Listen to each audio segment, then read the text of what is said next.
Ko bi rekao da ću se ja javljati iz Srbije, iz Begeša.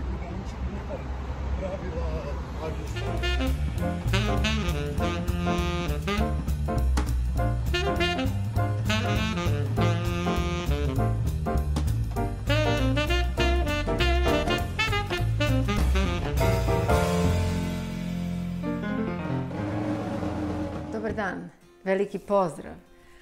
Ovog puta iz Srbije. Sa velikom tremom vam se javljam jer nakon 15 dugih godina u životu u Americi, moja porodica i ja smo se vratili u Srbiju. Nama se čini da je to sada zauvek, ali poučeni životnim iskustvima, svesni smo da nikad ne treba reći nikad. Mislim da je ovo početak jedne priče o povratku, voljela bih da tako bude.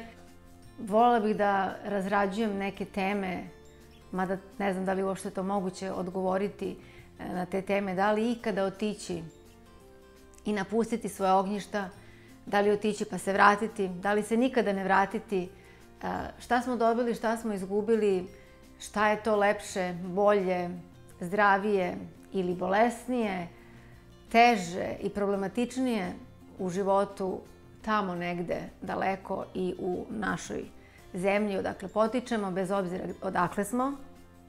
Sve su to neka pitanja i dileme koje muče naše ljude, bilo da su to oni koji žele da odu, a nikada ne odu, ili naši ljudi koji su otišli i sad razmišljaju šta da rade. Naravno, u realnosti mislim na takvo pitanje da nećemo dobiti odgovor, jer je sve individualno, životne situacije i životna neka filozofija koju svaki čovjek ima za sebe određuju neke životne korake, bilo da je u pitanju odlazak ili povratak ili ponovni povratak, odlazak i tako dalje. Uglavnom, bit će tu možda mnogo nekih tema. Evo, ukratko, samo da vidite moju pozadinu. Znači, fokus, molim vas, na ovoj žutoj ruži sa mirisnim eukaliptusom. Ruža, reklo bi se kao ruža, žuta, ima je svuda, međutim ovakvu ružu nikada ne bih mogla da dobijem u Americi. Zašto? Zato što je ovu ružu meni poklonio moj tata, sinoć u prolazu. U prolazu, pošto on relativno blizu živi tu, znači mama i tata su mi blizu i tata mi je vrlo jedna sposobna ličnost, sve živo popravlja i ako Ivan moj ne stigne, on je tu koji voli da vodi računa o svemu. I on mi je doneo ružu, znači tata je doneo ružu, tako nešto nisam mogla da doživim u Americi i to je ono što je nezamenjivo. Naravno, da pomenem moju mamu, bez koje život ne bi bio zamisliv, svakako to su sve neke blagodati života u zemlji u kojoj si se rodio blizu svojih roditelja.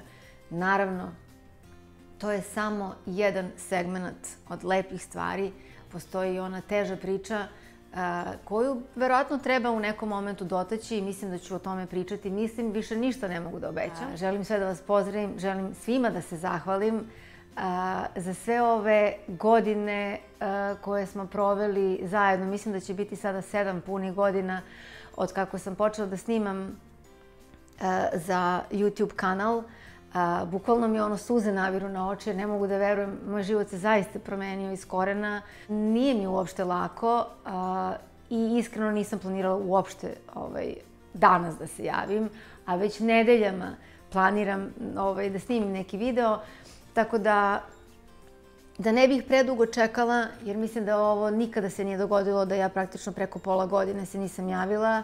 Želim da kažem da sam tu i da je moja namera da ostanem tu, mislim, sa vama, bez obzira što sad ovaj kanal ne znam u kom će pravcu da ide, ali mislim da ćemo se doticati tih tema vezano za Ameriku i dalje.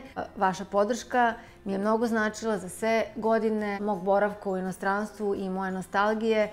Mnogo sam srećna što su se neki ljudi javljali, što su prosto pitali kako sam. To su ljudi koje ja ne poznajem, vi mene eto ovako vidite, ali prosto ste se interesovali i negde mi je puno srce u svim tim tranzicijama koje su bile nimalo lake, jer sam ostavila sestru, njenu dečicu, naravno i zeta, u Americi i mnogo mi je teško i mnogi su nas problemi ovde sačekali. Od sljedećeg videa ja vas puno pozdravljam. Još jednom ogromno hvala i molim vas, eto, ako imate neka pitanja konkretna vezano za naš povratak, vezano za dalju neku priču, šta vas interesuje nakon svih ovih godina našeg poznavanja i evo sada te činjenice da smo se mi vratili, pišite mi ispod videa pa da se u neko skorije vreme javim. Tako ćete mi olakšati da razbijem i tu tremu koju imam, jer vidite da sve vreme gutam knedle.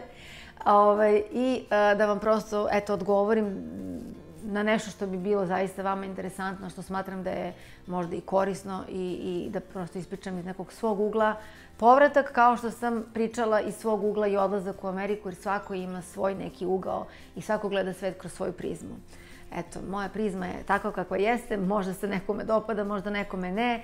Uglavnom, drago mi je da još uvek, eto, imam želju negde da komuniciram sa vama. Želim da vas pozdravim i eto, da se konačno odjavim. Ajde, vidimo se uskoro, pišite mi. Pišite mi pitanja, ja ću da vam odgovoriti. Ajde.